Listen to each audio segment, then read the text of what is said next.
At daybreak. The planets of the solar system, G.P. Kuiper explains, began to solidify in the darkness, through the condensation of a fluid, shapeless nebula. All was cold and dark. Later, the sun began to become more concentrated until it was reduced almost to its present dimensions, and in this process the temperature rose and rose to thousands of degrees, and the sun started emitting radiations in space. Pitch dark it was, old Qfwfq confirmed. I was only a child. I can barely remember it. We were there, as usual, with father and mother, Granny Boo, some uncles and aunts who were visiting, Mr. Hoo, the one who later became a horse, and us little ones. I think I've told you before the way we lived on the nebulae. It was like laying down. We were flat and very still, turning as they turned. Not that we were lying outside, you understand, on the nebula's surface, no. It was too cold out there. We were underneath, as if we had been tucked in under a layer of fluid, grainy matter. There was no way of telling time. Whenever we started counting the nebula's turns, there were disagreements, because we didn't have any reference points in the darkness, and we ended up arguing. So, we preferred to let the centuries flow by as if they were minutes. There was nothing to do but wait, keep covered as best we could, doze, speak out now and then to make sure we were all still there, and, naturally, scratch ourselves. Because they can say what they like. All those particles spinning around had only one effect, a troublesome itching. What we were waiting for, nobody could have said. To be sure, Granny Boo remembered back to the times when matter was uniformly scattered in space, when there was heat and light. Even allowing for all the exaggerations there must have been in those old folks' tales, those times had surely been better in some ways, or at least different. But as far as we were concerned, we just had to get through that enormous night. My sister, Gudrun, fared the best, thanks to her introverted nature. She was a shy girl, and she loved the dark. For herself, Gudrun always chose to stay in places that were a bit removed, at the edge of the nebula, and she would contemplate the blackness, and toy with the little grains of dust in tiny cascades, and talk to herself with faint bursts of laughter that were like tiny cascades of dust, and, licking her sleeping, she abandoned herself to dreams. They weren't dreams like ours. In the midst of the darkness, we dreamed of more darkness, because nothing else came into our mind. No, she dreamed, from what we could understand of her ravings, of a darkness 100 times deeper and more various and velvety. My father was the first to notice something was changing. I had dozed off, when his shout awakened me. "Watch out, we're hitting something!" Beneath us, the nebula's matter, instead of fluid as it had always been, was beginning to condense. To tell the truth, my mother had been tossing and turning for several hours, saying, "Ugh, I just can't seem to make myself comfortable here." In other words, according to her, she had become aware of a change in the place where she was lying. The dust wasn't the same as it had been before. Soft, elastic, uniform, so you could wallow in it as much as you liked without leaving any print. Instead, a kind of rut or furrow was being formed, especially where she was accustomed to resting all her weight. And she thought she could feel underneath her something like granules, or blobs, or bumps, which, perhaps, after all, were buried hundreds of miles further down, and were pressing through all those layers of soft dust. Not that we generally paid much attention to these premonitions of my mother's, poor thing. For a hypersensitive creature like herself, and already well along in years, our way of life then was hardly ideal for the nerves. And then it was my brother Rwzfs, an infant at the time. At a certain point I felt him, who knows, slamming or digging or writhing in some way, and I asked, "What are you doing?" And he said, "I'm playing." "Playing? With what?" "With a thing," he said. You understand? It was the first time. There had never been things to play with before. And how could we have played? With that pap of gaseous matter? Some fun. That sort of stuff was all right perhaps for my sister. If Rwzfs was playing, it meant he had found something new. In fact, afterwards, exaggerating as usual, they said he had found a pebble. It wasn't a pebble, but it was surely a collection of more solid matter, or, let's say, something less gaseous. He was never very clear on this point. That is, he told stories as they occurred to him, and when the period came when nickel was formed and nobody talked of anything but nickel, he said, "That's it, it was nickel. I was playing with some nickel." So afterwards we always called him Nickel Rwzfs. It wasn't, as some say now, that he had turned into nickel, unable, retarded as he was, to go beyond the mineral phase.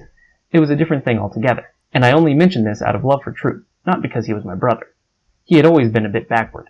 True enough, but not of the metallic type, if anything a bit colloidal. In fact, when he was still very young, he married an alga, one of the first, and we never heard from him again.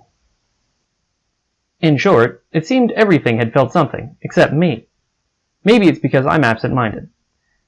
I heard, I don't know whether awake or asleep, our father's cry. "We're hitting something!" A meaningless expression, since before then nothing had ever hit anything, you can be sure. But one that took on meaning at the very moment it was uttered. That is, it meant the sensation we were beginning to experience, slightly nauseating, like a slab of mud passing under us, something flat, on which we felt we were bouncing, and I said in our reproachful tone, "Oh, Granny." Afterwards, I often asked myself why my first reaction was to become angry with our grandmother. Granny Babu, who clung to her habits of the old days, often did embarrassing things. She continued to believe that matter was in uniform expansion, and, for example, that it was enough to throw refuse anywhere and it would rarefy and disappear to the distance. The fact that the process of condensation had begun some while ago, that is, that dirt thickened on particles so we weren't able to get rid of it, she couldn't get this into her head. So in some obscure way, I connected this new fact of hitting with some mistake my grandmother might have made, and I let out that cry. Then, Granny Babu answered, "What is it? Have you found my cushion?" This cushion was a little ellipsoid of galactic matter Granny had found somewhere or other during the first cataclysms of the universe, and she always carried it around with her to sit on. At a certain point during the great night it had been lost, and she accused me of having hidden it from her. Now, it was true I had always hated that cushion. It seemed so vulgar and out of place on our nebula, but the most Granny could blame me for was not having guarded it always as she had wanted me to. Even my father, who was always very respectful towards her, couldn't help remarking, "Oh, see here, Mama, something is happening. We don't know what, and you go on about that cushion." "Ah, I told you I couldn't get to sleep," my mother said, another remark hardly appropriate to the situation. At that point, we heard a great whack, whack, sigurd, and we realized that something must have happened to Mr. Qfwfq. He was hawking and spitting for all he was worth. "Mr. Qfwfq, Mr. Qfwfq, get a hold of yourself! Where's he got to now?" my father started saying. And in that darkness, still without a ray of light, we managed to grope until we found him, and could hoist him onto the surface of the nebula, where he caught his breath again. We laid him out on that external layer, which was then taking on a clotted, slippery consistency. "Roh! This stuff closes on you," Mr. Qfwfq tried to say, though he didn't have a great gift for self-expression. "You go down, and you swallow. Scrach!" He spat. There was another novelty. If you weren't careful, you could now sink on the nebula. My mother, with a mother's instinct, was the first to realize it, and she cried, "Children, are you all there? Where are you?" The truth was that we were a bit confused, and whereas before, when everything had been lying regularly for centuries, we were always careful not to scatter, now we had forgotten all about it. "Keep calm, nobody must stray," my father said. "Goodwin, where are you? And the twins? Has anybody seen the twins? Speak up." Nobody answered. "Oh my goodness, they're lost!" Mother shouted. My little brothers weren't yet old enough to know how to transmit any message, so they got lost easily, and had to be watched over constantly. "I'll go and look for them," I said. "Good for you, Qfwfq. Yes, go," Father and Mother said. Then, immediately repentant, "But if you do go, you'll be lost too." "No, stay here." "Oh, all right, go, but let us know where you are. Whistle." I began to walk in the darkness, and the marshy condensation of that nebula, emitting a constant whistle. I say walk, I mean a way of moving over the surface, inconceivable until a few minutes earlier, and it was already an achievement to attempt it now, because the matter offered such little resistance that, if you weren't careful, instead of proceeding on the surface, you sank sideways or even vertically, and were buried. But in whatever direction I went, and at whatever level, the chances of finding the twins remained the same. Who could guess where the two of them had got to? All of a sudden I sprawled, as if they had, we would say today, tripped me up. It was the first time I had fallen. I didn't know what to fall was. But we were still on the softness, and I didn't hurt myself. "Don't trample here," a voice said. "I don't want you to, Qfwfq." It was the voice of my sister. "Why? What's there?" "I made some things with things," she said. It took me a while to realize, groping, that my sister, messing about with that sort of mud, had built up a little hill, all full of pinnacles, spires, and battlements. "What have you done there?" Never gave you a straight answer. An outside with an inside in it. I continued my walk, falling every now and then. I also stumbled over the inevitable Mr. Qfwfq, who was stuck in the condensing matter again, head first. "Come, Mr. Qfwfq, Mr. Qfwfq, can't you possibly stay erect?" And I had to help him pull himself out once more, this time pushing him from below, because I was also completely immersed. Mr. Qfwfq, coughing and puffing and sneezing, it had never been so icy cold before, popped up on the surface at the very spot where Granny Babu was sitting. Granny flew into the air, immediately overcome with emotion. My grandchildren are back!" No, no, Mama! Look, it's Mr. Whom. Everything was confused. But the grandchildren! They're here, I shouted. And the cushion is here too! The twins must long before have made a secret hiding place for themselves in the thickness of the nebula, and they had hidden the cushion there, to play with. As long as matter had been fluid, they could float in there and do somersaults through the round cushion. But now they were imprisoned in a kind of spongy cream. The cushion's central hole was clogged up, and they felt crushed on all sides. Hang on to the cushion! I tried to make them understand. I'll pull you out, you little fools! I pulled, and at a certain point, before they knew what was happening, they were already rolling about on the surface, now covered with a scabby film like the white of an egg. The cushion, instead, dissolved as soon as it emerged. There was no use trying to understand the phenomena that took place in those days, and there was no use trying to explain to Granny Boo. Just then, as if they couldn't have chosen a better moment, our visiting relatives got up slowly and said, Well, it's getting late. I wonder what our children are up to. We're a little worried about them. Been nice seeing all of you again, but we'd better be getting along. Nobody could say they were wrong. In fact, they should have taken fright and run off long since. But these relations, perhaps because of the out-of-the-way place where they lived, were a bit gauche.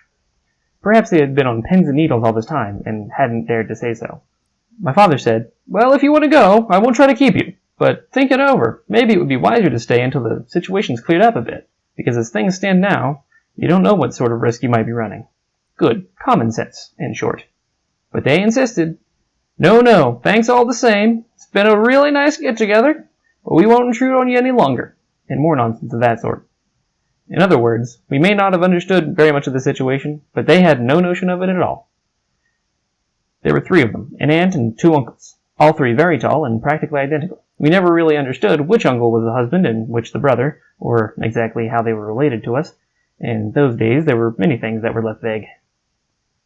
They began to go off, one at a time, each in a different direction, towards the black sky. And every now and then, as if to maintain contact, they cried, Oh, oh! They always acted like this. They weren't capable of behaving with any sort of system.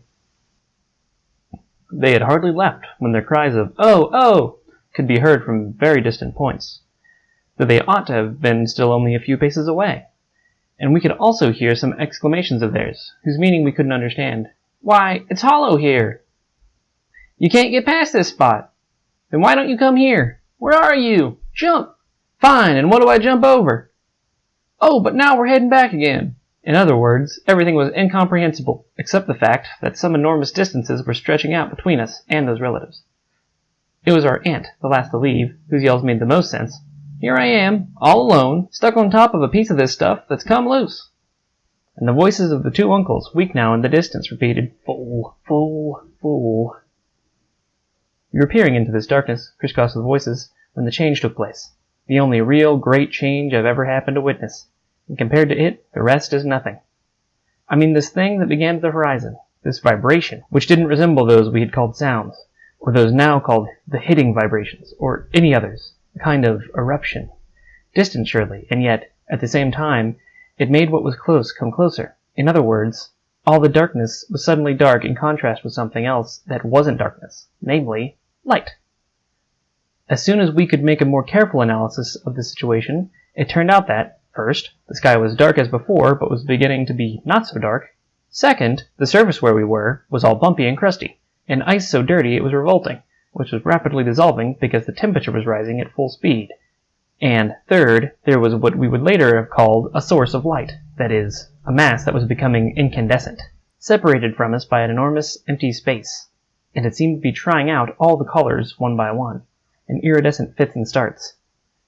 And there was more. In the midst of the sky, between us and that incandescent mass, a couple of islands, brightly lit and vague, which whirled in the void with our uncles on them and other people, reduced to distant shadows, letting out a kind of chirping noise.